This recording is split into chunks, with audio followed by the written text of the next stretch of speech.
Pemerintah Indonesia diketahui kalah dalam gugatan Uni Eropa ke Organisasi Perdagangan Dunia, WTO, terkait penghentian ekspor produk biji nikel. Tak tinggal diam, pemerintah pun akan mengajukan banding atas kekalahan tersebut. Wakil Menteri Perdagangan Republik Indonesia, 2011 hingga 2014, Bayu Krisnamurti menilai setelah adanya putusan dari WTO, setidaknya ada beberapa jalur yang dapat ditempuh pemerintah dalam menghadapi gugatan tersebut. Pertama, pemerintah dapat pergi ke suatu badan bernama Appellate Body untuk meninjau ulang kembali. Tapi badan ini mati sekarang, tidak berfungsi karena Amerika Serikat yang secara statuta dari WTO punya peran strategis, dia tidak mau lagi terlibat di situ, tidak mau memberikan pengganti orang yang ada di situ.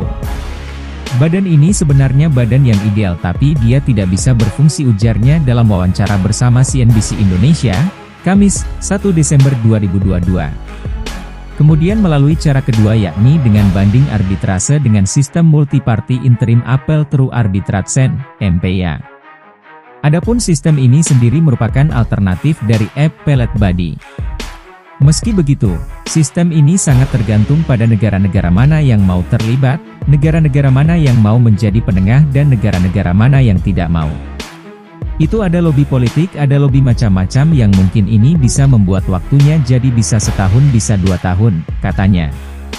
Berikutnya, cara yang terakhir adalah penyelesaian secara bilateral.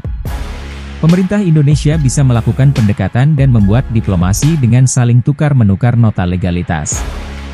Bisa kemudian juga saling memberikan argumentasi ekonomi karena terkadang, oke, ini tidak sesuai dengan kesepakatan tetapi memberi manfaat bukan hanya bagi Indonesia, tapi juga bagi negara yang menggugat atau, bahkan bisa pakai pendekatan politik, dengan berbagai macam cara diplomasi, ujarnya.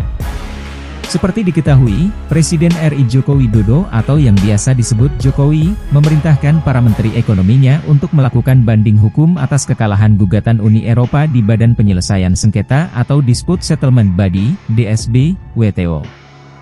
Ekspor bahan mentah sekali lagi, meski kita kalah di WTO urusan nikel ini digugat Uni Eropa, kita kalah, tidak apa-apa. Kita sampaikan ke Menteri Banding, terang Presiden Jokowi dalam rapat koordinasi nasional, Rakornas, Investasi tahun 2022, Rabu, 30 November 2022.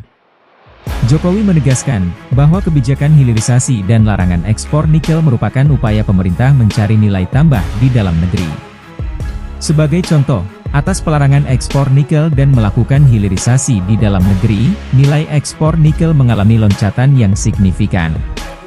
Dari tahun 2017-2018 yang nilai ekspornya hanya 1,1 miliar dolar atau sekitar 19-20 triliun, melejit di tahun 2021 mencapai 20,8 miliar dolar atau 300 triliun rupiah lebih.